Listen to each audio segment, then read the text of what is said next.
As we continue the breakdown of Psalm 70, this is part 2 as we jump back in with a blessing for faithfulness. Verses 4 and 5. The tone shifts to a prayer for God's loyal followers, asking that they rejoice and be glad and continually say, "Let God be magnified."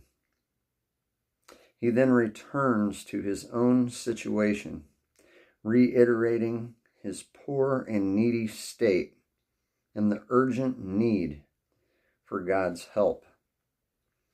The next main heading is context and repetition. It says the repetition of Psalm 70's verses in Psalm 40 show that David was in a recurring state of distress and prayer. Commenters suggest that it is repetition served to remind the reader that it is acceptable to pray familiar words. Reusing prayer from the past is appropriate, especially in times of familiar trouble, and can be renewed with fresh urgency and emotion.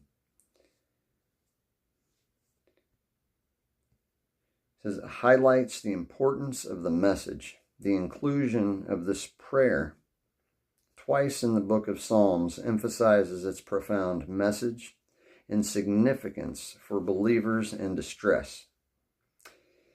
It demonstrates persistent, trusting prayer. The repetition of the urgent plea, "Do not delay," is a cry from a place of great pain, but is ultimately rooted in deep trust that God is the only true help and deliverer.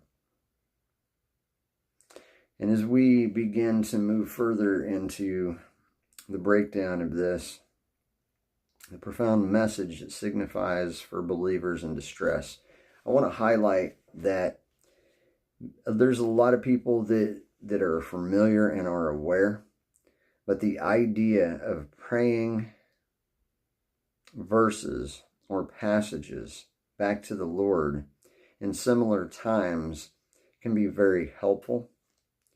You're praying God's word. In this case, it's David that has prayed this to the Lord.